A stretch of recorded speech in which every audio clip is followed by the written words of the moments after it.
نحمده ونصلي على رسوله الكريم اما بعد فاعوذ باللہ من الشیطان الرجیم بسم اللہ الرحمن الرحیم یا ایہا الذین آمنوا اطیعوا اللہ واطیعوا الرسول واولی الامر منکم صدق اللہ المولانا العظیم وصدق رسولہ النبی الامین الکریم۔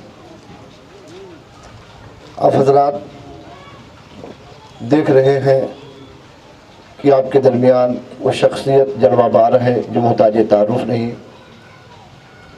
میری مراد پیس پارٹی کے قومی صدر لائق صد احترام علی جناب ڈاکٹر محمد ایوب سرجن صاحب تشریف رکھتے ہیں، اور ساتھ ہی ساتھ کلب پارٹی کے راشٹریہ ادھیکش علی جناب اروند نشاد جی وہ بھی بیٹھے ہیں، اور ساتھ ہی ساتھ حضرت علامہ جمال عبد الناصر صاحب وہ بھی تشریف رکھتے ہیں، استاد الاساتذہ حضرت علامہ سید راشد عمر مدنی صاحب وہ بھی تشریف فرما ہے، اور یہاں کے بدھان سبھا ادھیکش، ضلع ادھیکش، دیگر حضرات اور ہمارے عزت معاب علی جناب حضرت علامہ کلیم اللہ فیضی صاحب وہ بھی تشریف رکھتے ہیں۔ آج آپ کے بیچ میں آنے کا مقصد صاف ہے کہ آخر کیا وجہ ہے کہ ہم ذلیل و خوار ہوتے چلے جا رہے ہیں۔ ڈاکٹر صاحب یہی بات آپ حضرات سے پوچھنے کے لیے آئے ہیں۔ خطبہ مسنونہ کے بعد میں نے 5واں پارہ 5واں رکوع سورہ نساء آیت نمبر 59 پڑھنے کا شرف حاصل کیا۔ ہمارا رب اپنی لاریب کتاب میں ارشاد فرماتا ہے، اے ایمان والو اللہ کی اطاعت کرو، اے ایمان والو رسول پاک صلی اللہ تعالی علیہ وسلم کی اطاعت کرو، وَأُولِي الْأَمْرِ مِنْكُمْ، اور اس امیر کی اطاعت کرو جو تمہاری جماعت میں سے ہو۔ یہ قرآن کا فیصلہ ہے۔ قرآن کہہ رہا اللہ کا حکم مانو، اللہ کے رسول کا حکم مانو، اس امیر کا حکم مانو جو تمہاری جماعت میں سے ہو، جو تم میں سے ہو۔ لیکن یہ بہت بڑا المیہ ہے۔ ہمارے دیش کو آزادی ملے ہوئے غالباً 78 سال ہو گئے، لیکن ہم نے 78 سالوں سے اپنی جماعت میں سے اپنوں میں سے اپنا امیر کسی کو مانا ہی نہیں، اور قرآن نے شرط لگا دی ہے۔ قرآن شرطیہ انداز میں ارشاد فرما رہا کہ خبردار جو تمہارا امیر ہو وہ تمہاری جماعت میں سے ہو۔ تم اپنے امیر کا جب انتخاب کرو تو اپنی جماعت میں سے کرو۔ جب تمہاری جماعت میں سے تمہارا امیر ہوگا تبھی تو آپ کے مسائل کو سمجھے گا، تبھی تو آپ کے مسائل حل ہوں گے۔ لیکن 78 سال ہو گئے آزادی کے، ہم نے امیر جب چنا تو غیروں میں سے امیر اپنا اپنایا۔ امیر کے انتخاب کی بات آئی تو غیروں میں سے ہم نے اپنا امیر بنایا۔ کبھی ہم نے اکھلیش یادو جی کو اپنا امیر مانا، کبھی بہن مایاوتی جی کو اپنا امیر مانا، کبھی راہل جی کو اپنا امیر مانا۔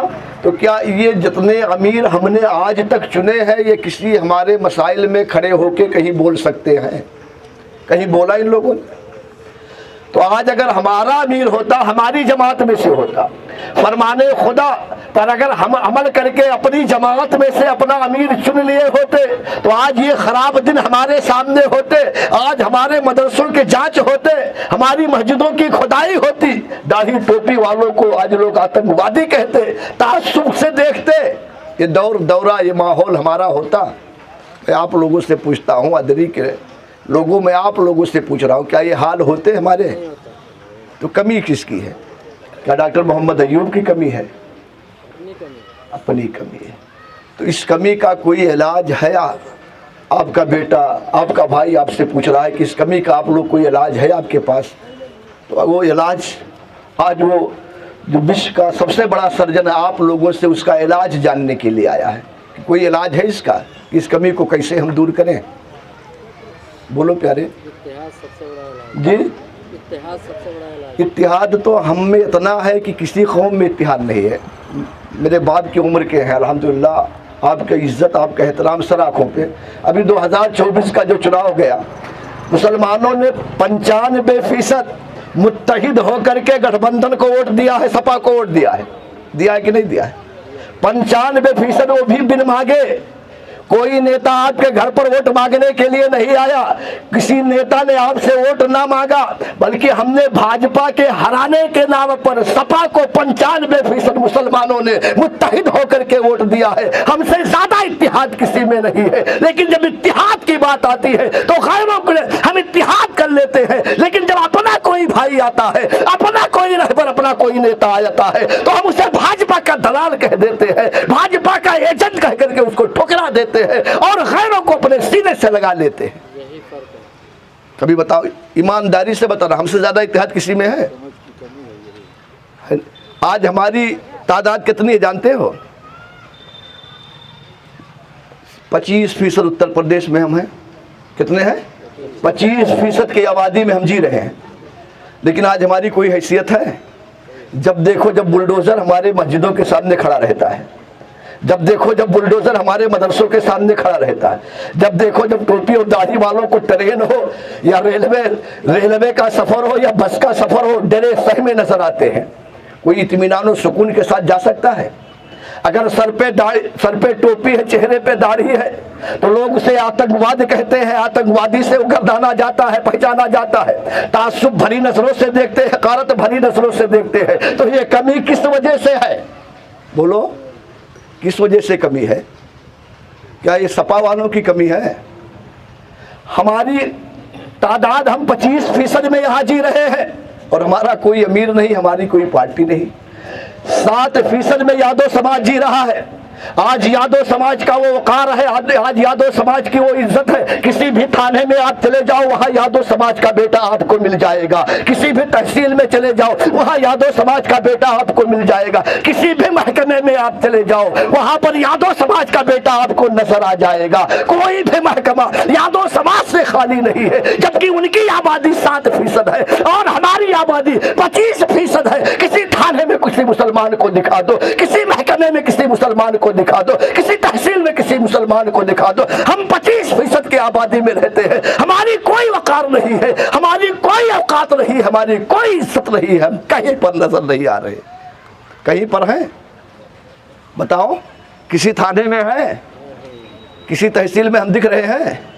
तो ये वजह क्या है? वजह यही है कि हमने अपने में से अपना नेता नहीं चुना, हमने अपने में से अपना अमीर नहीं चुना, हमने अपनी पार्टी को नहीं समझा, अपनी इख्तदार को नहीं चुना। आज अगर हम अपनी पार्टी को समझ लिए होते, अपनी इख्तदार को समझ लिए होते, तो आज हमारी ये हालत ना होती, ये बदतर दिन हमारे सामने ना होते। हम भी सर बुलंद होते, हम भी बाइज्जत व बावकार होते कि नहीं होते? तो इसका कोई हल है आप लोगों के पास? डॉक्टर मोहम्मद अयूब सर्जन जो यहाँ बैठे हैं, मुताजे तारुफ तो नहीं है ना? पीस पार्टी बनी है 2008 में। उससे पहले इन्हें जानते थे कि नहीं जानते थे आप लोग? मुताजे तारुफ तो नहीं थे ना? शोहरत का बेताज बादशाह डॉक्टर मोहम्मद अयूब है ना? और आज हम इसे माजल्ला दलाल कहते हैं कि भाजपा का दलाल। आदमी दलाली किस वजह से करता है? या तो शोहरत के लिए, या तो, और दोनों चीज़ों की कमी है इनके पास।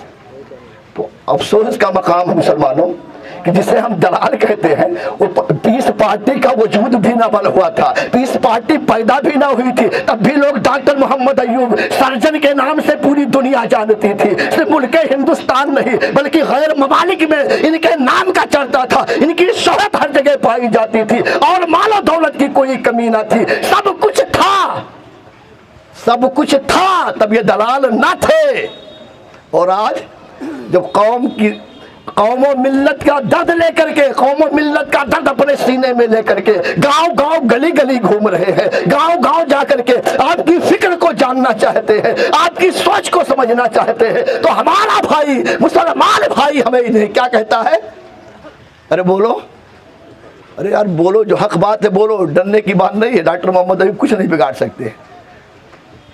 जब हम अल्लाह उसके रसूल से नहीं डर रहे हैं माज़अल्लाह, तो डॉक्टर मोहम्मद अयूब से क्यों डरेंगे? है कि नहीं?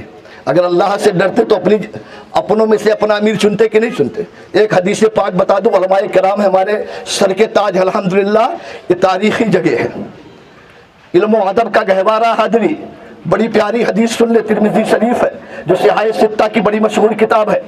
रावी हदीस हज़रत हारिस अशरी रदी अल्लाह तआला अन्हु है। हदीस के अल्फाज काला काला रसूलुल्लाह सल्लल्लाहु तआला अलैहि वसल्लम इन्नी आमुरुकुम बिखमसिन बिल जमाअति वस्समा'i वत्ताअति वल हिजरति वल जिहाद फी सबीलिल्लाह अल्लाह अमरनी बिहिन्ना। ताजदारे कायनात है, इरशाद फरमाते हैं मुसलमानों में तुम्हें 5 बातों का हुक्म देता हूँ। अल्लाह अमरनी बिहिन्ना, और यही मेरे रब का भी हुक्म है।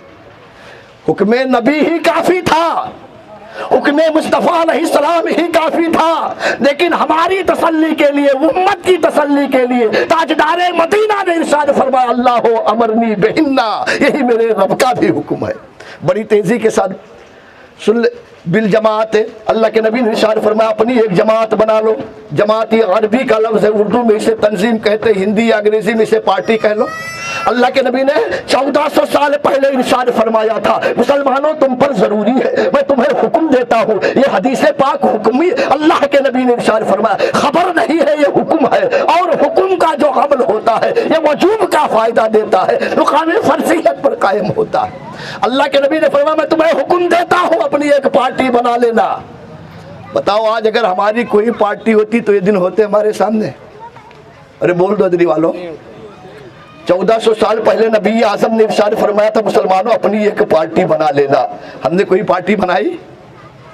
और दूसरी बात अल्लाह के नबी ने फरमाया वो सबक है, अपनी पार्टी की बातें सुनो और सुनाओ, ये भी तुम पर फर्ज है। तीसरी बात अल्लाह के नबी ने इरशाद फरमाया वो अत्ताअत, और अपने अमीर की अताअत करो। लेकिन अमीर के लिए कुरान ने शर्त लगा दी है कि तुम्हारा अमीर तुम्हारी जमात में से हो। आज तक हमने अपनी जमात में से अपना अमीर किसी को बनाया ही नहीं, अपना नेता किसी को अपनी जमात में से माना ही नहीं, जबकि ये हम पर फर्ज था। आज अगर हमारी कोई पार्टी होती, आज अगर हमारा कोई नेता, हमारा कोई अमीर होता, तो आज हमारे मदरसों के जांच ना होते, हमारी मस्जिदों की खुदाई ना होती, हमारे खानकाहों के जांच ना होते, दाढ़ी टोपी वालों को आतंकवादी ना कहा जाता, आज हमें हकारत भरी नस्लों से लोग ना देखते, तासुब का ये दौर दौरा ना होता। लेकिन हमने अपना कुरान पर अमल किया ना हदीस मुस्तफा अलैहिस्सलाम पर अमल किया, तो बर्बादी हम पर नहीं आएगी तो किस पर आएगी? तो हम नहीं बर्बाद होंगे तो कौन बर्बाद होगा? बोल दो प्यारे, बातें समझ में आ रही हैं? बातें समझ में आ रही हैं? अगर आज हमारी कोई पार्टी होती, हमारा कोई नेता होता तो दिन हमारे सामने होते। इससे भी ख़राब दिन आने वाले। आज हमारी हालत है तो हमारी आने वाली औलादों का हाल क्या होगा, हमारे आने वाली नस्लों का हाल क्या होगा? कभी आपने सोचा? आज जब हम इतने डरे सहमे नजर आते हैं, खौफ का ये हाल आज हमारे सीनों में है, तो हमारे आने वाली जो औलादें होंगी उनका क्या हाल होगा? हमारी आने वाली नस्लें जो होगी उनका क्या हाल होगा? कभी आपने फिक्र की इस बात की? कभी आपने सोचा इस बात पर कि उनका क्या होगा, उनका हाल क्या होगा? अरे वो जिंदा रहेंगे तो क्या वो इस्लाम पर कायम रहेंगे, मोमिन होके मरेंगे कि मुर्तद होके मरेंगे, ये भी हमें खबर नहीं। तो आप लोग चाहते क्या हैं? इसी दलदल में रहना चाहते हैं? हाँ, आखिरी बात सुने। नहीं बोलना नहीं। तो आप लोग चाहते क्या हैं? जोर से बोल दो मेरे भाई, चाहते क्या? इसी दलदल में रहना चाहते, इसी ज़ुल्लत और रुसवाई में रहना चाहते हैं? आतंकवादी कहा जाए हमें यही चाहते हैं? हमारे बहन बेटियों की नकाब को छीन लिया जाए यही चाहते हैं? दाढ़ी टोपी वालों को आतंकवाद के यही चाहते हैं? किससे निकलना चाहते हैं? तो कोई तरीका है आप लोगों के पास? बड़ी तेज़ी के साथ, टाइम बहुत कम है, राष्ट्रीय अध्यक्ष को सुनना है। कोई तरीका है आप लोगों के पास? आपका बेटा आपसे सवाल कर रहा है, आपका भाई आपसे सवाल कर रहा है, उलमाए किराम भी मौजूद है। कोई तरीका है आप लोगों के पास? अरे बोल दो प्यारे, है कोई तरीका इससे निकलने? वो तो कब चुनेंगे तो अल्लाह जाने, क्योंकि ऐसी ख्वाब गफलत के इसी चादर तान करके हमारा भाई सो रहा है कि मालूम नहीं हज़रत इसराफील अलैहिस्सलाम के सूर पर बेदार होगा या डॉक्टर मोहम्मद अय्यूब की आवाज़ पर बेदार होगा। हम नहीं कह सकते, क्योंकि हमारी कौम तो हज़रत इसराफील अलैहिस्सलाम के सूर का इंतज़ार कर रही है, इस तरह सो रही है। उससे पहले कोई तरीका तेजी के साथ बता देता है आपका बेटा, अगर पसंद आए तो अल्लाह की कसम अपना लेना, अगर पसंद आए तो मेरे मुंह पे मार देना। उससे पहले तरीका ये है, अगर आप बाइज्जत होना चाहते हैं, बावकार होना चाहते हैं, ये चाहते हैं हमारे मदरसों की जांच ना हो, हमारी मस्जिदों की खुदाई ना हो, दाढ़ी टोपी वालों को लोग झुक करके सलाम करें, उन्हें आतंकवाद ना कहा जाए, तो एक काम कर लो, 10 रुपये का खर्चा, अल्लाह की कसम आपकी इज्जत बढ़ जाएगी, आपका वकार बुलंद हो जाएगा। जानते हो क्या है? अपने अपने मकानों की छतों पर पीस पार्टी का झंडा लगा लो, अपनी पार्टी का झंडा लगा लो। 2027 अभी बहुत दूर है, लेकिन अगर आप लोगों ने अपनी पार्टी पीस पार्टी का झंडा अपने अपने मकानों के छतों पर लगा लिया तो किसी को बताने की जरूरत ना होगी, किसी को संदेश देने की जरूरत ना होगी, व्हाट्सएप फेसबुक पर लिखने की जरूरत ना होगी। अरे ये झंडा गवाही देगा, ये आलम बताएगा कि जितने लोग हैं अपनी के सब अल्हम्दुलिल्लाह पीस पार्टी में शामिल हो चुके हैं। ये आवाज मऊ आजमगढ़ नहीं बल्कि लखनऊ से होते हुए दिल्ली तक जाएगी, और हर बड़ा नेता जो कहने वाले बड़े नेता है वो आपके सामने घुटने टेकने पर मजबूर हो जाएंगे, आपके सामने घुटने टेकने पर मजबूर हो जाएंगे, आपकी इज्जत बढ़ जाएगी, आपका वकार बढ़ जाएगा। तो क्या ये काम आप लोग कर सकते हैं? अरे बोल दो, कर सकते हैं? कितने लोग कर सकते हैं? जरा हाथ उठा के बता दें। करोगे? अगर आप लोगों ने झंडा लगा लिया तो अल्लाह की कसम आपकी इज्जत बढ़ जाएगी, आपका वकार बढ़ जाएगा। लेकिन एक शर्त है, झंडा लगाना तो सोच कर ना लगाना कि डॉक्टर मोहम्मद अयूब की पार्टी का झंडा है, डॉक्टर मोहम्मद अयूब की पार्टी पीस पार्टी है। ये सोच करके झंडा लगाना कि ये पीस पार्टी मेरी अपनी पार्टी है, ये झंडा मेरी निशानी है, ये झंडा मेरा अलम है, मेरा परचम है, और मिल्लत का हर फर्द अपने आप को डॉक्टर मोहम्मद अयूब समझ करके झंडा लगा ले। इनकलाब आने से कोई नहीं रोक सकता है, कोई नहीं बचा सकता है। इन्हीं बातों के साथ मैं अपनी गुफ्तगू खत्म करूं। अस्सलाम वालेकुम।